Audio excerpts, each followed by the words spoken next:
How would you like to own part of London Real as an equity investor and join us on our incredible journey of expansion as we transform the lives of the next 1 billion people on the planet with our groundbreaking broadcast interviews, innovative online academy, supercharged live events, and forward-looking blockchain strategy? Well, stay tuned, and I will show you how to partake in this once-in-a-lifetime opportunity. Hi, my name is Brian Rose, and I've spent the last 10 years of my life in service of something bigger than just myself. A vision of building a better world through independent media and long-form nuanced conversations with the greatest minds on the planet. What started as the simple broadcasting of a conversation from my kitchen back in 2011 has transformed into a global movement that symbolizes free speech and our fundamental human right to express ourselves and have real, open, and honest conversations and debates. And for the past 10 years, London Real has been transforming the lives of millions of people across the world through our commitment to censorship-free broadcasting, industry-defining online education products, and our hugely popular live events. And now, for the very first time, we are offering you the chance to own part of London Real and join us on this incredible journey of expansion and profitability. As a valued member of our global community, you now have the opportunity to share in our success with equity ownership in the company with this crowdfunding campaign. At London Real, our mission has always been simple: to create the most compelling and transformational visual media. Whether that be unedited live stream broadcasts with some of the most important voices in the world, documentary films which have now been watched millions of times, or educational material and live experiences. We are here to drive maximum human empowerment and decisive action in order to make a positive impact on the world. London Real is also here to champion the idea of financial education and financial freedom, with a commitment to educating 1 billion people about the future of money via cryptocurrency, decentralized finance, and the blockchain. Our commitment to education is a fundamental part of our vision. As the London Real community across the world has grown in the past decade, so has the desire from our audience to learn, to transform, and to connect with each other. Which is why we launched the London Real Academy in 2015, in order to get students to take action, to be held accountable, and to get real results. Since then, we've graduated over 6,000 students from over 100 countries, empowering people to change their lives with courses like our cryptocurrency and decentralized finance accelerator, how to turn your passion into a successful online business, how to create an award-winning online broadcast platform, how to master the art of public speaking, and how to transform your life with movement, nutrition, meditation, relationships, and more. The London Real Academy represents a unique learning experience, pioneering live, online, community-based learning, which brings together best-of-breed digital content with proven accountability strategies to ensure that our students get the most from our programs. Our academy is also highly profitable, with an estimated $3 million in revenue for the next year and over 40% gross margins. Our products are built to scale globally and generate large profits in the future. And our graduates love their experiences. Just listen to what they have to say. When I first got into crypto, I remember thinking to myself, I need to learn more. Brian Rose, learning crypto, learning DeFi, gotta do it. The speed of the learning over 4 weeks was just fantastic. The information, the material, the modules, you took complex concepts and made them easier to understand. Joining DeFi Academy has been one of the best decisions I have made on my blockchain journey. But we do more than just teach. We also bring people together from around the world at our supercharged live events, from movie premieres to academy graduations to our worldwide summit events. As our community can attest, something magical happens whenever you connect London Realers and bring them together in the same room. And we have big plans to expand these offerings globally. We also realize that our future lies in the ability to communicate with our worldwide community without the filters, censors, and complications of the current technology platforms available, which is why our Web3 strategy is paramount. We have important plans to place all of our content on the blockchain in an immutable form in order to prevent censorship and ensure that no technology giant can ever block our fundamental human right to free speech and expression. But there is more. Our Web3 strategy includes the launch of the much anticipated London Real token, designed to empower our community and reward our most loyal members. We will also transfer ownership of some of our most valuable content and intellectual property back to our community in the form of NFTs, so London Reelers can own these assets forever. And of course, after this, we will bring all of our content, our academy, and our collaborations into the metaverse. But perhaps our most important long-term goal is that of independence. London Reel is one of the few remaining broadcasters in the world who is truly free. Nobody tells us what to do, and our content is never altered, affected, or censored by advertisers, big tech platforms, or social media. With your support, we can ensure that our independence will never be compromised. Despite these challenges of censorship and resistance, as a business, London Reel has continued to thrive commercially. Our revenue streams look bright as we continue to expand our high margin, high uptake, and high upsell products to millions of people around the world. We are looking for the right investors who want to be part of something bigger than themselves and join us on this incredible mission to make London Reel one of the most recognizable digital broadcasters and educators in the world. This is ultimately an investment in freedom, freedom of speech, freedom of expression, and financial freedom. It's a once-in-a-lifetime opportunity to own a piece of London Reel and take part in this profitable journey of changing the world through independent media, groundbreaking online education, worldwide live events, and an innovative blockchain strategy to help protect our content from censorship forever. So click the link below or go to londonreel.tv/invest to take part of our incredible vision and business opportunity and share in our success as we continue to transform the world.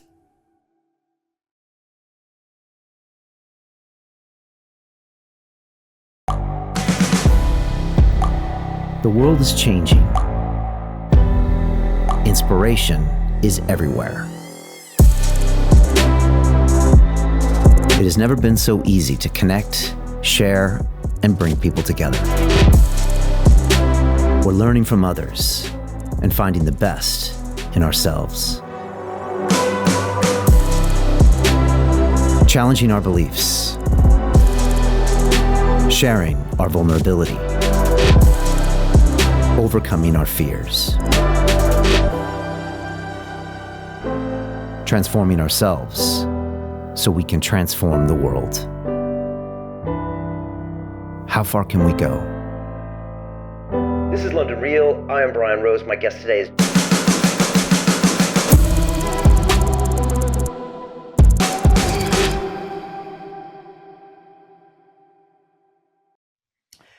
This is London Reel. I am Brian Rose. My guest today is Dan Bilzerian, the professional poker player, businessman, entrepreneur, author, and one of the world's most influential people on social media.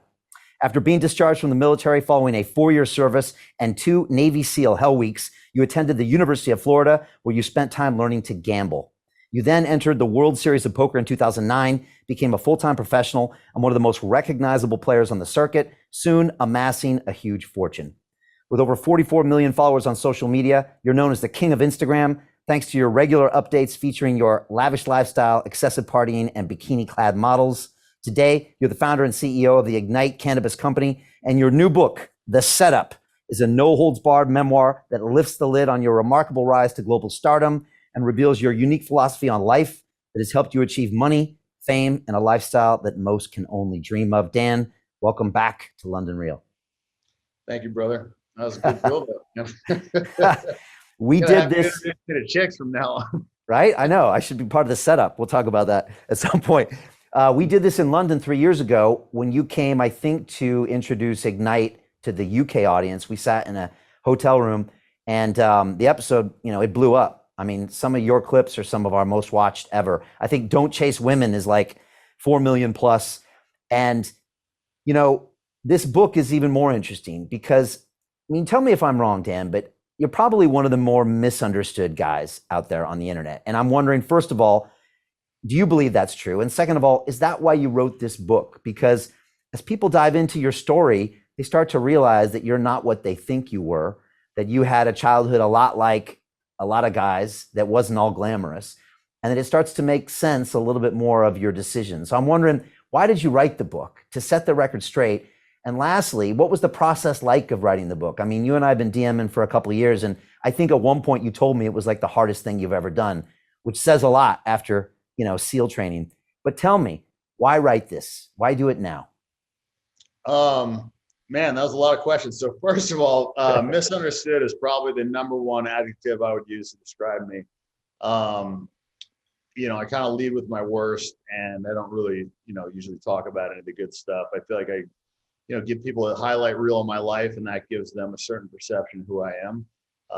And I'm okay with that. I kind of, throughout my poker career, I had a similar thing where, I had to kind of like play a role in order to get into a lot of these private games. And so I'm used to, people misunderstanding me, thinking that I'm, a different guy than I am. So I don't know. I wrote the book really kind of, partially to set the record straight. That was one of the things I'd been meaning to do it for a while. I'd actually written one in 2016 or worked with a ghostwriter to do it. And I was working out with David Goggins during quarantine, and I read his book, and he was telling me about that whole process. And it just, it motivated me to just get off my fucking ass and just do it. And so I wrote the entire book myself. I did all the edits except for one by myself. It's 36 edits I did. And the original book was 708 pages. And I'm not a writer. I'm not a reader. I don't do that shit. And it was honestly the hardest project I've ever taken on. I mean, it was just, I had to cut my workout short. I mean, every hour that I spent in the gym, I felt like was hours that I didn't have being 100% mentally focused. And when I wasn't 100% mentally focused, sometimes I would do work or edits that would actually bring me backwards. And writer's block's a real thing. I mean, it's just, it was a fucking process, man. And it also forces you to like look at your life and the mistakes that you've made, and where decisions have led you. It's kind of like a long therapy session.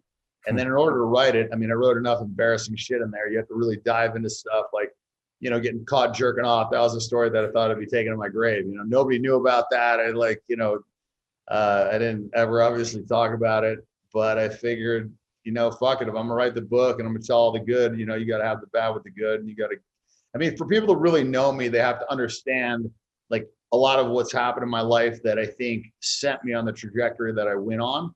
And, the childhood was the foundation for that. And you can see, it's almost like, I feel like this could be like a psychological study almost, if you look at like the things that have happened and then the motivations going forward and how that impacted my life and the things that I basically perceived, no matter how much, how many girls I had or whatever, I always had a perceived lack there just due to, kind of like how I came up. And so it was probably one of the better things that I did. I would never want to fucking do it again. I don't think anybody ever writes their own book. They all get celebrities, they just all get their own ghostwriters. Nobody does their own book. I mean, it's just not really a thing, but I knew that if I wanted to have my voice, and I have a very specific voice, that I had to do it myself, and you read the book. So, I mean, I'm pretty self-deprecating. I'm pretty honest. It's really raw. And, the good is the good in the sense of like the hedonistic, like pleasure seeking stuff is far beyond what, any guy probably ever dreams of achieving. And then the shitty stuff is probably worse than anybody ever would be willing to endure. So it's accurate. It's like my whole life has been, man, a big roller coaster, the super high highs and the super low lows. And honestly, I probably wouldn't have it any other way, Yeah. Yeah. And people can tell when you've written it. They can ultimately tell. And so this is clearly you. But to do that, it's a lot of hard work. And I think I had Tim Ferriss in here, author of the 4-Hour Work Week, and he said it's the loneliest job in the world, writing a book, because in some ways you're all alone, like you said, with your thoughts and your past, and you're struggling to try to articulate the truth. And it's just you, right? I mean, no one can really help you write that thing. Well, I think there's another factor that people don't consider, and that's when you're editing, the book just never, ever feels like it's done. Right. I think it was like literally going to hell. I mean, you write this thing and then you think you're done, and then you edit it and then you think you're done. And every time it's just, man, you always feel like you can write something better, you can say something better, and then you start chopping things up, and it's just it's a never-ending battle, it seems like. And so yeah, I just fucking just did it until I felt like I really couldn't make it any better. And I wrote the whole book in 6 months. I like literally locked myself in the house. I would work 8 to 10 hours straight, sleep for 2 hours, get back, because I felt like there was a limited amount of like productive hours, no matter how much I slept or whatever. And so I found that doing small naps and then just writing until I couldn't write and then napping again was better than trying to get like a 6 or 7 hour block of sleep. So yeah, I wrote the whole thing in about, I think it was probably about 6 months. And then I edited it then for like a year and a half after that. So the editing process was probably like the most brutal, I'd say. Yeah. They say writing is rewriting. And that's what makes it good though, is when you edit it down. You mentioned Goggins.